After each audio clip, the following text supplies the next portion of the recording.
Ever found yourself wandering around your house at night, but you don't remember ever getting out of bed? Or maybe you've seen others roaming in the night, eyes glazed over in a sleep-induced haze. If so, you might just be one of the millions of people who sleepwalk. Did you know that according to a study by Stanford University, up to 15% of us might experience sleepwalking at some point in our lives? That's right, and it doesn't just involve walking. Some people have been known to do things as bizarre as cooking, painting, or even driving while asleep. A man from Wales once climbed a 130-foot crane and perched atop it, all while sound asleep. He was rescued by a fire brigade and only woke up once he was back on the ground, with no memory of his lofty escapade. So what causes this uncanny behavior, and should you wake someone up if you catch them sleepwalking in the night? Before we delve into this fascinating journey of nocturnal wanderings, don't forget to like this video and subscribe to the Slumber Sanctuary, your haven for all things sleep. We've got some amazing insights coming up and some free gifts that you won't want to miss. Now, let's step into the strange world of sleepwalking, a phenomenon as bizarre as it is intriguing. Firstly, you might be wondering, how common is it? According to a comprehensive study conducted by the National Sleep Foundation, about 1 to 15% of the population sleepwalks, with children between the ages of 3 and 7 being the most likely to get up and wander at night. That's right, your child could be a member of this nocturnal club. But it doesn't stop at wandering around the house aimlessly. Some sleepwalkers engage in complex behaviors while in their unconscious state. One peculiar incident took place in 2003, when a woman in Australia drove 14 kilometers and cooked herself a meal, all while she was still fast asleep. In another case, a woman in the US was reported to have sent emails in her sleep. The emails were mostly gibberish with subject lines like "come tomorrow and sort this hellhole out." Dinner and drinks, 4 p.m. bring wine and caviar only. Can you imagine doing all that and waking up with no memory of it? It sounds like something straight out of a science fiction movie, but it's a reality for some sleepwalkers. You might be asking yourself, how is this even possible? Aren't we supposed to be, unconscious when we're asleep? Well, that's the interesting part. Sleepwalking typically happens during the deeper stages of sleep, where our brains are supposed to be resting. Yet, some parts of the brain stay active, causing the person to get up and perform tasks they normally do when awake. Talk about a multitasking brain. But what could be the cause of such an unusual activity? And is there something more to it than meets the eye? As we delve deeper into the mystery of sleepwalking, it's crucial to take a look at the genetics and heritability involved. A study at the University of Montreal revealed that if one of your parents is a sleepwalker, there's about a 45% chance you'll be one too. And if both your parents are into nocturnal strolling, that chance goes up to a whopping 60%. So, if you've ever wondered why sleepwalking seems to run in families, well, you've got your answer. But it's not just about our parents. Identical twins have a higher concordance rate for sleepwalking than non-identical twins. This suggests that sleepwalking has a strong genetic component. It's like our genes are playing a game of sleepwalking bingo. One of the most significant studies in this area was conducted at Washington University School of Medicine. Researchers there identified a possible sleepwalking gene known as CHRNA4. This gene is involved in the function of a specific neurotransmitter receptor in the brain. A variation in this gene was found more frequently in family members who sleepwalked, providing more evidence of a genetic link. So, if you, or someone you know, sleepwalks, it could very well be a family affair. But while our genes can set the stage for sleepwalking, they don't usually act alone. They often need a catalyst to turn this potential into action. What triggers this mysterious behavior? Well, in this case, the saying, "stress makes a mess," holds true. Sleepwalking episodes are often triggered by stress and anxiety. A study by the University of California found that people under significant emotional stress or with high levels of anxiety were more likely to sleepwalk. It's as if our brains decide to take a stroll when things get tough. Another common trigger is sleep deprivation. Those nights when you push past your usual bedtime to binge watch your favorite show or finish that last bit of work? They might just be setting the stage for an unconscious midnight adventure. Evidence from the European Sleep Research Society showed that sleep-deprived individuals were 3 times more likely to sleepwalk than those who had a full night's rest. Interestingly, certain medications can also induce sleepwalking. These include some sleeping pills, sedatives, and certain types of antidepressants. Even certain types of antihistamines, usually used to treat allergies, can cause sleepwalking. And let's not forget alcohol. It might make you drowsy, but too much of it can disrupt your sleep and potentially lead to sleepwalking. As demonstrated in a study published in the journal Neurology, alcohol consumption is a recognized trigger for sleepwalking episodes.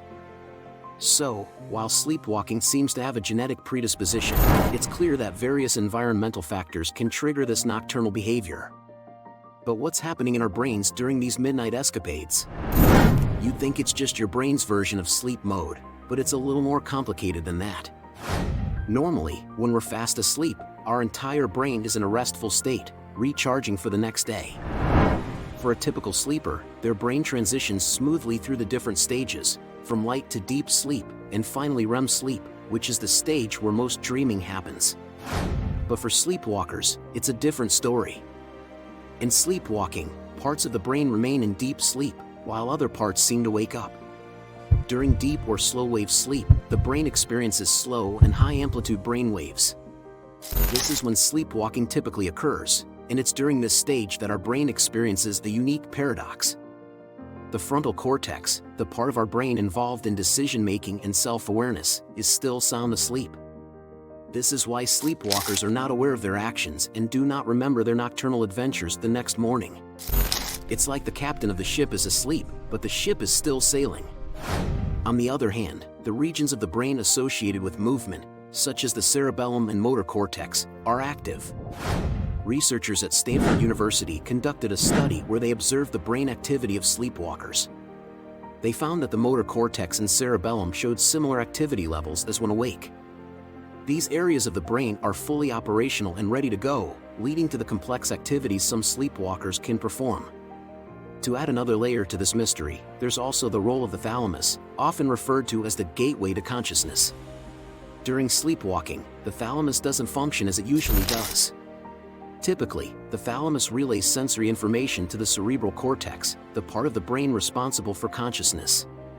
But during sleepwalking, this relay doesn't seem to be functioning properly, which is why sleepwalkers don't respond to their environment as they would when awake. The brain during sleepwalking is caught in a peculiar mix of sleep and wakefulness. It's a fascinating and complex phenomenon that we're still trying to fully understand. But we're not done yet. An important question still remains, and it's probably on your mind right now. Should you, or should you not, wake a sleepwalker? Before we answer that burning question, we want to give you your free gifts as a thank you for watching. Discover an entire world of sleep-boosting knowledge, tips, and tricks with the Sleep Hygiene Handbook, the Sleep Health Guide, 30 days free access to the Brainwave Club audio sessions, and the Snoring Gone in 3 Minutes program. Get each of these powerful gifts for free. Just click the link in the description below and start your journey towards better sleep. Okay, so should you wake up a sleepwalker, or is it dangerous? Well, we know in rare instances sleepwalking can be dangerous to others. One of the more alarming manifestations of sleepwalking is sleep-related violence. In a notorious case, a man named Kenneth Parks drove 14 miles to his in-laws' house and attacked them while sleepwalking, resulting in his mother-in-law's death. He was acquitted of all charges, as the court accepted the argument that he was not conscious during the act and, therefore, not legally responsible. This condition, known as homicidal sleepwalking, is rare but has been reported in multiple instances. But when it comes to waking a sleepwalker, there's a long-standing myth that it could make them go into a coma, give them a heart attack, or even result in death. Scary stuff, right? But let me assure you, this is largely the stuff of urban legends and old wives' tales. Waking a sleepwalker, while it might be startling or disorienting for them, is not life-threatening. However, here's the rub. While it's not dangerous for the sleepwalker if you wake them, it can be quite stressful. Imagine being suddenly awakened and finding yourself in a completely unexpected location, doing something bizarre. That's bound to cause some distress, right? This leads us to the golden rule when it comes to dealing with sleepwalkers. Try not to wake them, if possible.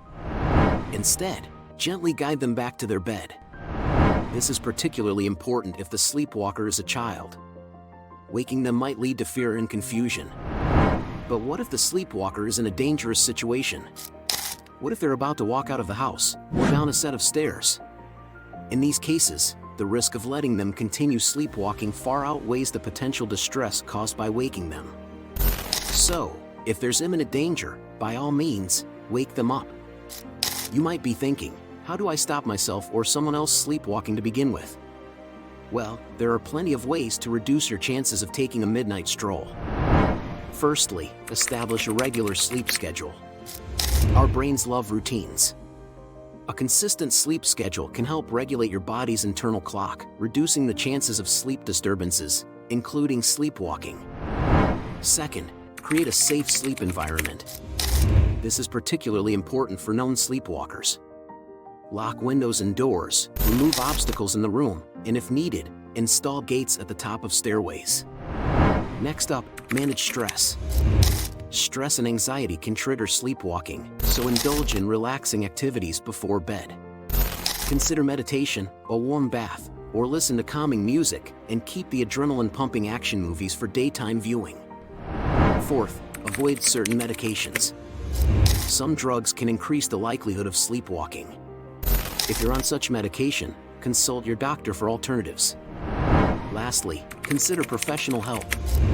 If sleepwalking is frequent or causing distress, it might be time to seek help from a sleep specialist.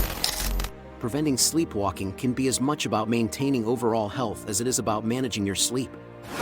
Alright, so we ventured deep into the mysterious world of sleepwalking, busting myths, and discovering some truly intriguing facts along the way. But before we wrap up, let's not forget that some prominent figures in history were known sleepwalkers, including Abraham Lincoln's wife, Mary Todd Lincoln, and the famous composer, Robert Schumann. It seems sleepwalking doesn't discriminate when it comes to genius. Truly, the brain's capacity to function while we're supposedly off-duty is nothing short of astounding. Remember, whether you're a sleepwalker or not, prioritizing good sleep hygiene and managing stress can make a significant difference in your quality of sleep. And who knows, it might just keep you in your bed instead of wandering about at night. As we draw the curtains on this sleep journey, I encourage you all to stay curious and continue exploring the amazing world of sleep with us. And hey, don't forget to like this video, subscribe to our channel, and hit that bell icon to stay updated. Oh, and about those free gifts I mentioned earlier? Make sure to check the description below for all of your gifts, packed with useful tips and hacks for a good night's sleep. Because here at the Slumber Sanctuary, we believe that better sleep means a better life. Stay sleepy, my friends, but only when you should.